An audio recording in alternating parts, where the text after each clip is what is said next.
rapaziada, como é que vocês estão? Tranquilo? Hoje a gente vai reagir a um vídeo que foi sugestões de vocês, beleza? Que é basicamente do manga Q, achei esse que fala, que é a história do Guts e Berserker, a Era de Ouro e o Eclipse explicados. Nasce um espadachim negro, o nome do vídeo. Um vídeo muito longo, então vamos começar logo. Se vocês gostarem desse vídeo e quiserem mais vídeos desse naipe, mas dê mais sugestões desses vídeos, beleza? Então vamos nessa. Vídeo de meia hora, o vídeo mais longo que eu já vi no canal. Bora. 1, 2, 3 e play. Bora ver se eu entendo tudo também.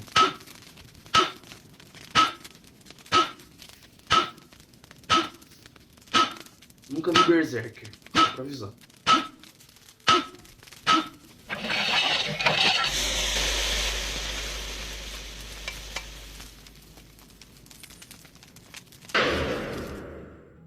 A pessoa fala muito bem dele. Neste mundo, o destino da humanidade é ser controlada por alguma entidade ou lei superior. É como se a mão de Deus pairasse sobre nós. E ao menos uma coisa é verdade: o homem não tem controle nem mesmo sobre a sua própria vontade.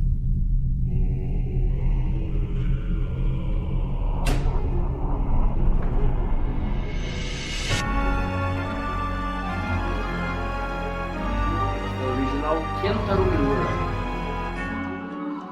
O roteirista da narração é Wanda Fusari. Então os caras fizeram um filme brabo, né?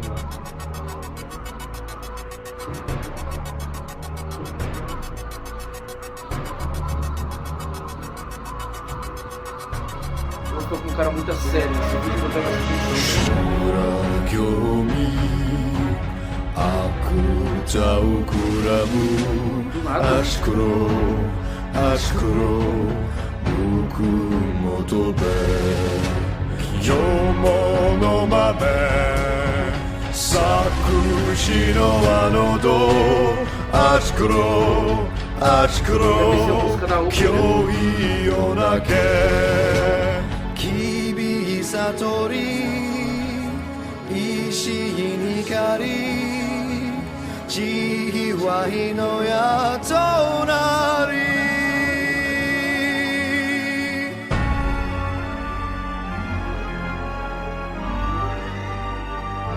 Nossa, que vibe místico na desgrama.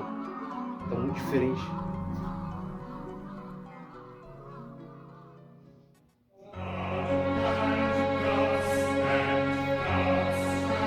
O reino de Midland e o Império Tudor travam uma guerra entre si por aproximadamente 100 anos. Entre derrotas e vitórias para ambos os lados, exércitos de mercenários se tornam mais proeminentes nos campos de batalha. Se houvesse uma batalha e um pagamento por ela, certamente um exército independente estaria lá. Dentre tantas pessoas que caminharam por esses campos de guerra, um homem levanta sua espada para proteger suas pequenas feridas que carrega em seu coração. Esse homem usa a espada para morrer com um sorriso no seu rosto. Mas em um dia distante, além dos seus sonhos, um dia distante, além de suas memórias, sua jornada começa quando ele vem ao mundo. Ainda sem nome, Guts nasceu do cadáver de sua mãe que foi enforcada e pendurada em uma árvore, onde ele foi deixado para morrer sozinho em um berço de solidão, lama e sangue. Assim são as linhas do destino e da causalidade. É impossível fugir dela, mas Guts, ainda bebê, contrariou isso. Imaginem que o destino é a lua refletida em um lago, e os humanos são como peixes nesse lago. Por mais que se esforcem, os peixes nunca irão alcançar a lua. Apenas contemplarão o seu reflexo sem poder alterá-lo. Mas nesse mundo existem peixes que podem saltar acima do lago e criar ondulações, movimentos esses que interferem diretamente em como o reflexo é reproduzido no lago. Guts é uma dessas pessoas. Um grupo de mercenários liderado por um homem chamado Gambino acabou passando por esse local terrível e eles notaram a criança embaixo daquele cadáver putrefato. Presumindo que o bebê também estivesse morto, eles continuaram seu caminho. Porém, o bebê começou a chorar, para surpresa dos mercenários e de uma mulher chamada Shisu. Ainda muito abalado por ter perdido prematuramente seu bebê, dias atrás. Shisu imediatamente foi em auxílio daquela criança jogada na lama. Gambino acabou permitindo que a mulher guardasse Guts para o seu próprio consolo pessoal, apesar das circunstâncias do nascimento de Guts serem consideradas ameaçadoras e sinais de má sorte por todos os seus companheiros. Tu nasceste de um cadáver e emergiste da lama. Tu é aquele que principiou do fim. És o mais próximo da morte e por isso mesmo possuis habilidades para dela escapar. Resistas, desafies, enfrentes. Essas são as únicas armas daquele que luta contra a morte. Não te esqueças jamais, quando estiveres à beira do desespero, apenas os que se levantarem com espada em punho, mesmo que partida ao meio, se salvarão. 3 anos depois, a mãe adotiva de Guts contraiu a peste e morreu dolorosamente. Enquanto Guts, ainda criança, assistia tudo sem poder fazer nada, nem mesmo dar adeus à única pessoa que o amou até ali. Sob a tutela de Gambino, Guts começou a aperfeiçoar a sua esgrima aos 6 anos de idade. Acabou ingressando no bando de mercenários 3 anos após isso, encarando o seu líder como uma figura paterna. Porém, na noite seguinte ao primeiro conflito de Guts nos campos de batalha, ele encararia uma luta que causaria cicatrizes por toda a sua vida. Um mercenário chamado Donovan o emboscou e o violou em sua tenda, revelando que comprou o menino por uma noite, e esse valor foi pago ao próprio Gambino, aquele que Guts considerou seu pai. Posteriormente, cheio de raiva, ódio e fúria, o jovem mercenário emboscou e confrontou Donovan, o eliminando, recusando-se a acreditar nas declarações incitadas sobre Gambino feitas por Donovan na noite anterior. Karma é uma deusa vingativa com um senso de humor terrível, e um dia nos campos de batalha, Gambino perdeu sua perna. Um mercenário que não luta não é nada mais do que um aleijado. Seu relacionamento com Guts começou a se deteriorar após isso, passando do abuso verbal ao físico. Guts foi submetido a várias formas de degradação antes que Gambino finalmente tentasse contra sua vida. Perder sua amante Shisu e agora sua perna começou a empurrar Gambino para a escuridão. Em meio a bebedeiras e rancor, as palavras de seus homens sobre o azar que aquela criança traria a eles se materializaram. Para Gambino, Guts era o motivo de seu infortúnio. Gambino revelou então que realmente vendeu Guts a Donovan, expressando seu desgosto pela existência do garoto. Chocado com essa revelação, Guts revidou e matou o seu agressor. A coisa mais próxima de um pai que ele já conhecera morreu pelas suas mãos. Eu reagi a busca e tal, né? Os caras lá... Opa, bati sem querer na câmera. Consequentemente, Guts acabou atacado pelos homens de Gambino. Ele fugiu do acampamento com os agressores no seu encalço, chegando a um beco sem saída e acabou ferido e caindo de um penhasco. Foi uma queda alta que se seguiu com um ataque de uma matilha de lobos. Poderia ter terminado ali. Sua vida, sua jornada, ele não se importava mais. Guts fechou os olhos e apenas esperou pelos ataques dos lobos. Mas inconscientemente, sua mão, que nunca largou sua espada mesmo na queda do penhasco, se moveu e matou um dos lobos. Lágrimas brotaram e se misturaram ao sangue do jovem. Um a um os lobos foram caindo. Algo despertou dentro de Guts e não era mais a vontade da morte. Era uma raiva incontrolável. E essa raiva que controlava a sua espada em fúria. Muitos anos à frente de sua jornada, Guts diria uma frase que descreve bem o que foi isso. Estou acostumado a lutar para sobreviver, mas o que piora diariamente é a pressão para não morrer. Eu não me lembro de já ter empunhado uma espada tão pesada. Mas hoje e agora ele era apenas um garoto assustado e ferido. As feridas no seu corpo poderiam se curar com o tempo, mas a do seu coração e a da sua alma não. E Guts desaba inconsciente. Ele acabou sendo descoberto e alistado como uma criança soldado em outro grupo de mercenários que o encontrou desmaiado. E algum tempo após isso, Guts continuava fazendo a única coisa que aprendeu em sua vida: lutar. E uma dessas batalhas em que ele estava como um mercenário, calhou do jovem estar ao lado dos perdedores na batalha. Guts e seus companheiros mercenários foram capturados e levados para serem usados como escravos. Jogado em uma cela fria e se alimentando de ratos que empesteavam o local, o jovem mercenário se vê deslumbrado com uma pequena flor que nasceu naquele lugar de morte. Ali ele viu pela primeira vez um espírito abandonado de uma flor solitária chamada Titi, que cuidou dele e lhe devolveu sua saúde, enquanto Guts se preparava para uma luta com o filho de seu captor, que queria usar Guts apenas como um boneco a ser morto para que seu filho despertasse a coragem necessária para os campos de batalha. Guts, perdido em alucinações febris, não sabia se o espírito era real ou coisa de sua cabeça. Mas a pequena Titi lhe dava calor e ele prometeu que a levaria para um campo florido fora daqueles muros gelados da cela. Porém, no processo de cura de Guts, a pequena Titi gastou todas as suas pétalas restantes e deixou de existir. Grato por sua ajuda, Guts decidiu levar os restos da pequena flor para um vale de outras flores com ele, após a sua fuga. E após derrotar o filho de seu captor, ocorre um assalto ao castelo por seu bando mercenário. Guts, perdido nas confusas memórias de sua juventude, não sabia dizer se Titi era um sonho ou realidade. E escondido nas flores de primavera de outro dia, cumpriu sua promessa de colocar os restos da pequena flor em um vale de flores radiantes. Tô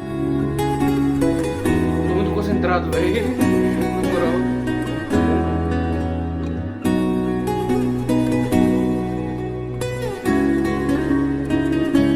Da hora, velho.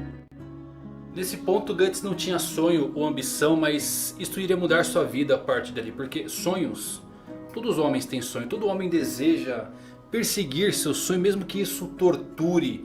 O sonho dá sentido à vida do ser humano. O grande problema é que todos se deixam levar pela correnteza daquilo chamado destino, para no final acontecer o quê? Desaparecer no mundo, desperdiçando todas as suas vidas, sem ao menos descobrirem o significado de suas existências. Algum tempo após os eventos com o espírito da flor, durante o cerco de guarnição militar defendida pelo bando do Falcão, um grupo de mercenários que vinha ganhando destaque nos campos de batalha, Guts se junta à briga ao lado de um bando de mercenários e acaba derrotando o líder inimigo chamado Pazuzu, diminuindo ali a moral do inimigo e permitindo a captura do forte. Após receber seu pagamento, ele parte sem rumo, mas é atacado por membros do bando do Falcão, buscando reivindicar sua recompensa e vingança por conta de sua interferência, já que Guts tirou todo o brilho da vitória do bando. Ele despacha facilmente a maioria deles até ser confrontado pelo próprio líder do bando,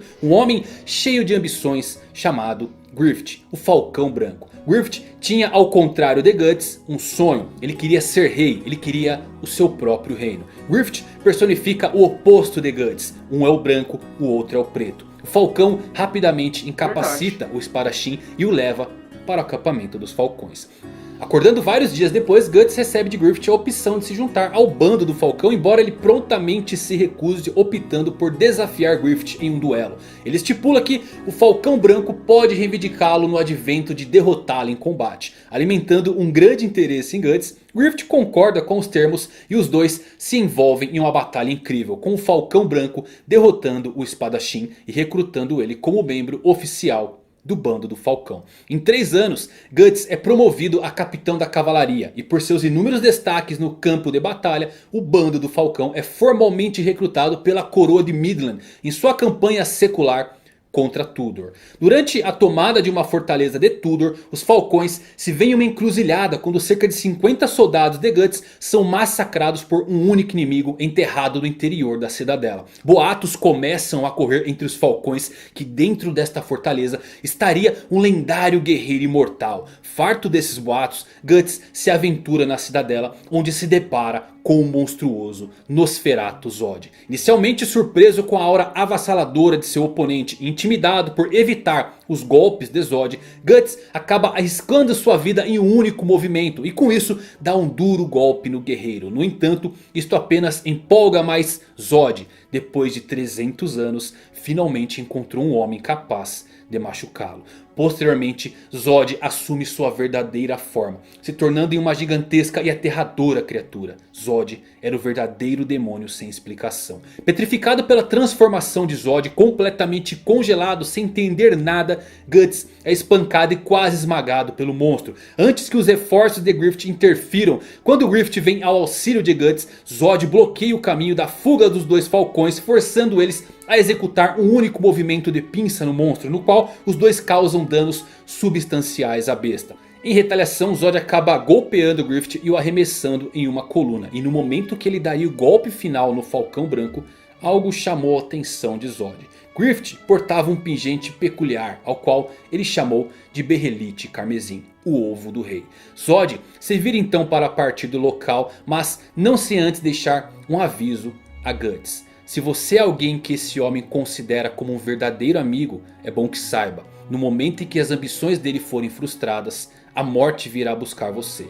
Uma morte certa, Nossa, arrepiou, da qual velho. jamais poderá escapar. Meu Deus, Após velho. isso, Nosferatu Zod parte do local e Guts Arrepiou olha muito, para o velho. céu sem entender nada do que havia acontecido.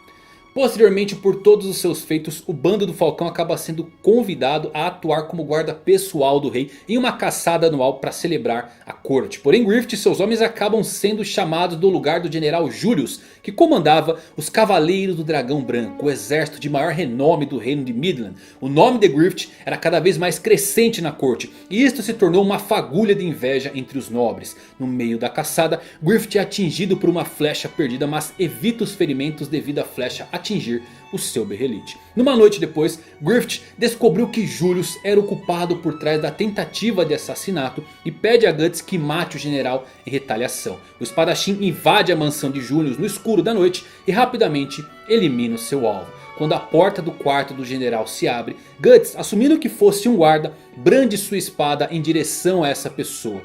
Mas ele se enganou quando pensou que era um guarda e acaba matando o filho de Julius, um garoto chamado Adonis. Com os guardas alertados, Guts, perturbado, sai do local e foge pelos esgotos de Windham, onde revive pesadelos com Gambino, Donovan e todos os monstros que residem em seu passado Guts só em mente. faz merda, Ele segue a só faz caminho do merda hall com do ele, castelo, velho. onde Griffith Meu deveria Deus, mano. estar. E Guts flagra o Falcão Branco em uma conversa casual com a princesa Charlotte, herdeira do trono, onde Griffith fala de sua interpretação de um verdadeiro amigo, a princesa Charlotte. Eles, os Falcões, são excelentes tropas. Juntos enfrentamos a morte tantas vezes. Eles são meus camaradas valiosos, dedicando-se ao sonho que eu persigo. Mas, pra mim, um amigo é alguém que nunca dependeria do sonho do outro. Alguém que não seria compelido por ninguém, mas determinaria e perseguiria sua própria razão de viver. E se alguém atropelar esse sonho, ele se oporia a ele de corpo e alma.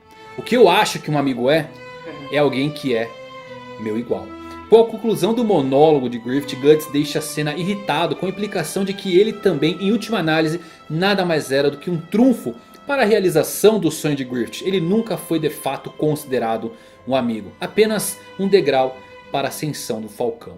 O bando do Falcão pouco depois se propõe a combater os Cavaleiros da Baleia Azul de Tudor. Durante o combate, Casca, uma das comandantes do bando do Falcão, estava tendo dificuldades com o comandante inimigo, pois não se sentia bem naquele dia. Uma febre a acometia. Guts, percebendo os problemas de sua companheira, corre em seu socorro, mas Casca desmaia e cai em um precipício, onde Guts mergulha sem pensar para salvar a vida de sua amiga. Quando a chuva finalmente cessa, Casca acorda e imediatamente ataca a Guts, que havia despido tanto ela quanto ele para aquecer o corpo gélido de Casca. Perturbada por suas deficiências femininas como soldado atrapalharem suas ações, ela descontava essa raiva em Guts. Guts pergunta por que ela se tornou uma mercenária, para a qual ele explica que a razão de sua idolatria e devoção ao Falcão Branco, como sua espada juramentada, era por Griffith ter salvo a sua vida. Ela sempre estaria ao lado do Falcão. A conversa deles é interrompida pelos movimentos da tropa de Tudor, perto de sua localização. Percebendo que as forças inimigas logo se instalariam na área, eles decidem partir após o pôr do sol. No meio de sua fuga, os dois falcões estão cercados por um enxame de tropas inimigas e Guts decide ficar para trás, ganhando tempo assim para a fuga de Casca e dizendo para ela retornar ao seu mestre. Casca, relutante, deixa Guts para trás e o espadachim entra em um duelo que marcaria a história. Quando Casca consegue retornar com o bando do Falcão para ajudar Guts, se deparam com uma cena chocante. Guts recostado em uma árvore, semi-morto, mas ainda agarrado à sua espada. Ele foi capaz de derrotar todas as tropas de Tudor que estavam na floresta, matando sozinho cerca de 100 soldados. Naquele dia ele ficou conhecido como o Matador de 100 Homens. Bravo demais. Puta merda, velho. No auge da glória do bando do Falcão, quando por fim eles são nomeados como nobres, deixando de ser um simples exército mercenário e entrando definitivamente para ser um exército real de Midland, Guts toma uma das decisões mais difíceis de sua vida. Ele deixaria o bando do Falcão, pois não queria seguir o sonho de Griffith. Ele queria achar o seu próprio sonho. Ele queria ser um em igual a Griffith, o único homem que ele considerou um amigo na vida. Os olhares das pessoas irão se fixar em alguém cujos sentimentos são iguais às delas, para proteger a sua própria felicidade, para realizar seus próprios sonhos e apenas para sobreviver. Será que haverá algum momento onde alguém possa viver seu próprio sonho sem causar uma ferida no coração de alguém? Griffith não aceitou essa partida. O Falcão Branco ficou confuso pela primeira vez na sua vida. Entre milhares de camaradas e 10 mil inimigos, só você me fez esquecer o meu sonho. Guts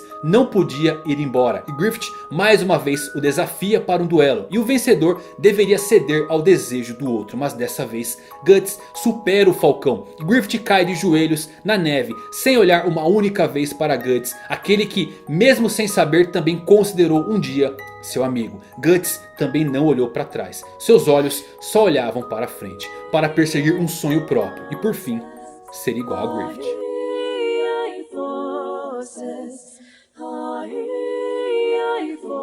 Da hora, velho. Puta merda, mano. A partida de Guts fez Griffith perceber muitas coisas. Que ele não é invencível. Que as pessoas podem simplesmente desafiá-lo. Que ele não pode possuir pessoas como ele pensa que pode. Ele não pode exercer sua vontade sobre todos ao seu redor. Mas acima de tudo, Guts o fez perceber que existia alguém lá fora. Tão importante para ele que seu sonho de ter um próprio reino quase foi esquecido. Perder seu soldado e amigo mais precioso lança a mente de Griffith em um tumulto. Ele que sempre foi tão calmo e frio, não entendia porque a partida de Guts o abalou ao ponto de esquecer o que ele almejava. Perdido na escuridão de sua mente, ele impulsivamente invade o quarto da princesa Charlotte e dorme com ela. Capturado na manhã seguinte e preso por traição contra a casa real de Midland, Griffith é condenado a 1 ano de tortura prolongada pelo rei enfurecido de Midland. E o bando do Falcão são consequentemente considerados inimigos do estado e se tornam foragidos. Guts está em um acampamento improvisado quando recebe a visita de uma entidade tão aterradora que ele a confundiu com o próprio Nosferatu Zod. Era um cavaleiro caveira montado em um corcel tão negro quanto a noite. O cavaleiro veio deixar um aviso para Guts. As engrenagens entraram em movimento. Tudo começa agora e termina daqui a 1 ano. No momento do eclipse. Você e seus amigos estão caminhando cegamente rumo ao seu fim. Uma tempestade de morte cairá dos céus para consumir vocês. Mas você precisa se lembrar, guerreiro. Tu nasceste de um cadáver e emergiste da lama. Tu é aquele que principiou o fim. És o mais próximo da morte. E por isso possuis a habilidade para dela escapar. Resista aos desafios e enfrentes. Essas são as únicas armas daquele que luta contra a morte. Não te esqueças jamais. Quando estiveres na beira do desespero, apenas os que se levantarem com espada em punho, mesmo que partida ao meio, se salvarão. O Cavaleiro Caveira parte na noite tão misterioso quanto a sua chegada.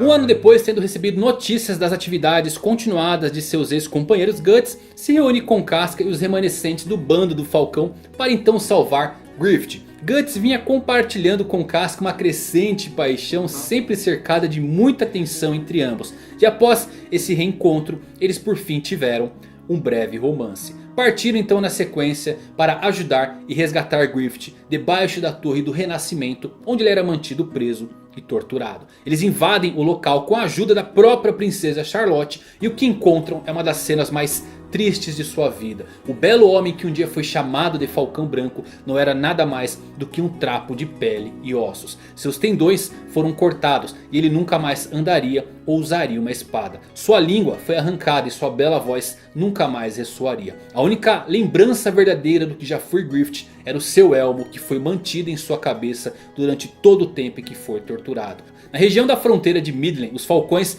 concordam com a gravidade dos ferimentos de Griffith e discutem sobre o seu futuro. Porém Griffith escuta a conversa e, percebendo que ele nunca mais seria o que foi um dia, reúne todas as suas forças para comandar uma carruagem e foge da área. Guts e os Falcões saem em sua busca. Quando Griffith acaba batendo e destruindo sua carruagem, é arremessado e aterrissa em um lago onde acaba perfurado por um galho. Enquanto seu sangue se mistura à água, Griffith vê algo reluzir à sua frente. Era o seu berrelite carmesim, o ovo do rei, que lhe foi dado tantos anos antes por uma velha vidente. E ele havia perdido nas masmorras enquanto estava preso e era torturado. O berrelite voltou a ele e, ao tocar seu sangue, a caricatura do que era o ovo começa a se realinhar em um ovo de lamentação. O berrelite era a chave dimensional dada àqueles destinados a se tornarem um deus. Mas um preço devia ser pago, e esse preço era o sangue. Guts e os outros correm para o local, mas são levados para uma dimensão alternativa quando por fim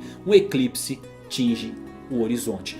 Um pesadelo irrompe pelos olhos dos membros do bando do Falcão. Numerosos demônios estão presentes para cumprimentá-los, dando-lhes as boas-vindas ao banquete. O sacrifício devia começar. 4 entidades emergem aos céus, anjos para uns, demônios para outros. Eles são os membros da mão de Deus. Yubik, Slan, Conrad e aquele que parece ser o líder deles, Void, revela o propósito daquele eclipse. Em um ciclo de 216 anos, um eclipse como esse surge para coroar um novo membro. O 5º anjo devia nascer agora, o Falcão das Trevas, e esse escolhido era Griffith, criado pelas linhas do destino e da causalidade, moldado para ser aquele que traria a escuridão para o mundo. Griffith jamais abandonaria seu sonho e oferece seus companheiros como sacrifícios, a fim de se juntar às fileiras divinas, como foi predestinado pelo Deus do Abismo, a ideia do mal. Griffith, tendo avaliado suas opções como inválidas e reafirmando seu sonho e ambição, oferece todos os seus ex-camaradas como sacrifícios, desencadeando assim a marca do sacrifício em cada um de seus antigos companheiros. Uma marca que sangraria para sempre quando na presença de apóstolos. E o sinal foi dado. Era a hora do banquete. Um verdadeiro massacre ocorre onde um a um os membros do bando do Falcão são devorados por monstros. Griffith se envolve em um casulo e inicia sua transformação. A escuridão absorve meu pensamento. A ausência invoca a demência. A luz se esvanece. Invoco-te, meus pensamentos, e terei o meu momento a sós. Contigo, escuridão. Guts luta incansavelmente contra os demônios vorazes, sedentos de sangue pelo impiedoso banquete de seus amigos. E eventualmente acaba contido quando seu braço é mordido por um demônio. Naquele ponto seus amigos já estavam todos mortos. Pippin, Judô, Corcus, seus cavaleiros, não restava nada além de pedaços. Casca é a única sobrevivente e está a poucos passos de Guts, desacordada e capturada por um demônio que lentamente arranca suas roupas e se prepara para violar o corpo da guerreira, enquanto um Guts enfurecido tenta se livrar para salvar a sua amada. Mas algo pulsa, o ar para, o tempo congela e os olhares todos olham para um único lugar. Ele nasceu, o 5º rei abençoado, aquele que possui as asas da escuridão. Fento. O Falcão voa e uma fração de segundo cai na frente daquele que um dia foi seu único amigo. Guts. Seus apóstolos lhe entregam Casca e Fento começa a violar a jovem sem nunca tirar o seu olhar de Guts. Fento faz isso com Casca por várias razões. Uma delas é a mesma razão pela qual ele se jogou em sua carruagem, para reestabelecer o seu domínio. Outra é machucar Guts porque ele ainda o vê como a única coisa que atrapalhou e estragou tudo. Seu mundo ruiu quando ele partiu. Mas há um fator sutil aqui. Fento está tentando provar algo para si mesmo. Ele está tentando se fazer acreditar que passou do que costumava ser e está muito além da versão de si mesmo que poderia ser desviado por coisas como amor e amizade. Fento precisava saber se ainda nutria algo de humano. Guts entra em um estado animalesco de fúria e golpeia seu próprio braço que estava preso na boca de um demônio ao ponto de cortá-lo fora. Mas mesmo depois de cortar seu braço e conseguir se libertar, o lutador é imediatamente preso ao chão e forçado a testemunhar a violação da mulher que ele ama. Enquanto o demônio que prendia lentamente perfura seu olho direito, esta foi a última visão que Guts teve naquele olho. O clímax dessa sequência é interrompida quando o Cavaleiro da Caveira invade a dimensão, escapando dos ataques que distorcem o espaço lançados pelo próprio Fento, e escapa da junção temporal com os dois sacrifícios ainda inconscientes e chocados. Guts e Casca estavam salvos.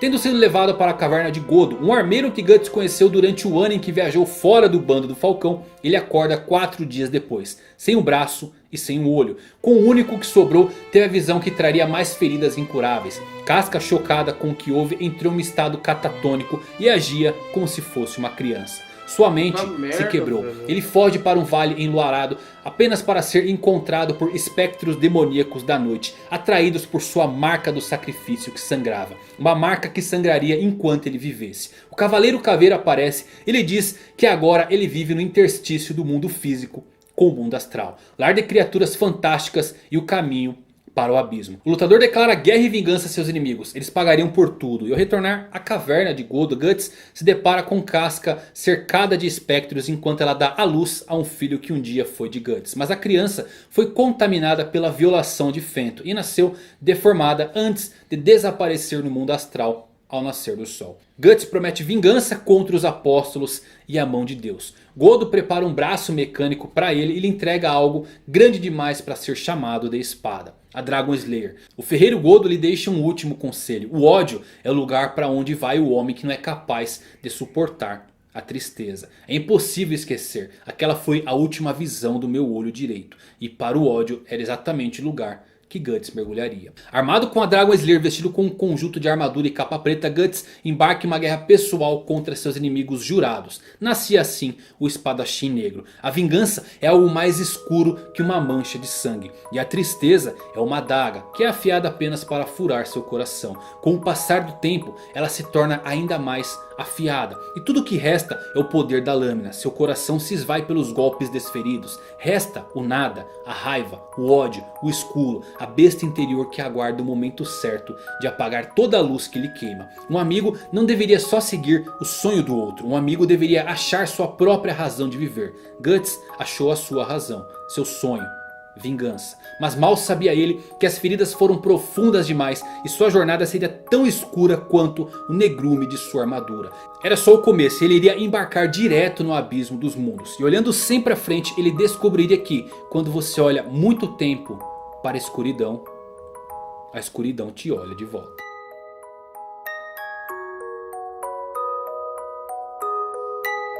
Que história boa, velho. Puta merda.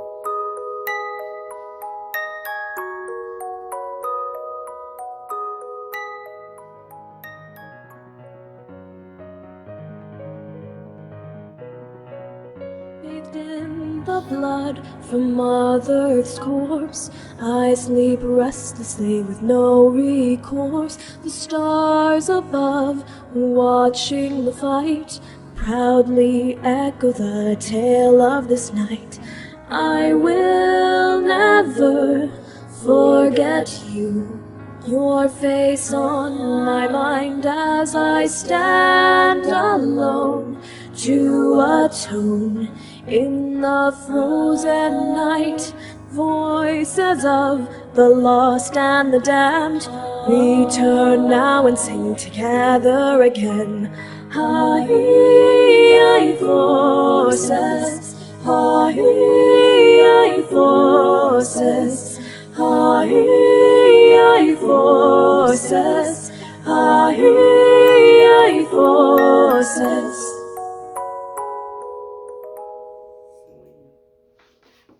Deixa eu até me arrumar aqui agora pra falar com vocês. O vídeo já ficou gigante, mas eu tenho que falar. Que vídeo incrível. Não me arrependi de ter visto esse vídeo gigante. Sério, que história Berserker tem. Que história o Guts tem. Nossa, puxei na câmera sem querer de novo. Meu Deus, tá difícil. Mano, que história. Meu amigo, que Mano, ficou muito bom, gostei muito da explicação desse cara. Ele, mano, a narração dele é incrível, velho, na moral. Primeira vez que eu vejo o vídeo desse cara, ele é bem famoso, mas é a primeira vez mesmo. Não tem muito o que falar, velho. Contou a história e tal, não sei se ele contou tudo que tinha, porque esse vídeo é bem antiguinho, até tipo uns 2, 3 anos atrás. Mas, mano, que história pesada, bicho. Eu tava lendo o Berserker, eu parei de ler na parte que ele falou deles ficarem na área pra se esquentar do frio. Eu parei nessa parte, mais ou menos, um pouco mais pra frente, até ele conhecer o Griffith, foi isso basicamente que eu vi, mais nada. E depois de ver esse vídeo, eu vou ler tudo agora, muito sério mesmo. Mas essa é minha opinião, ficou muito bom esse vídeo, uma perfeição, uma obra-prima, mano. Mas é isso, agradeço por assistir o vídeo comigo. Tamo junto, valeu. Deixa o like, se inscreve no canal, compartilha o vídeo. Deixa nos comentários sugestões do que você reaja. Tranquilo que vai me ajudar muito. Mas é isso, agradeço por todos. Valeu, sua luz. Fui.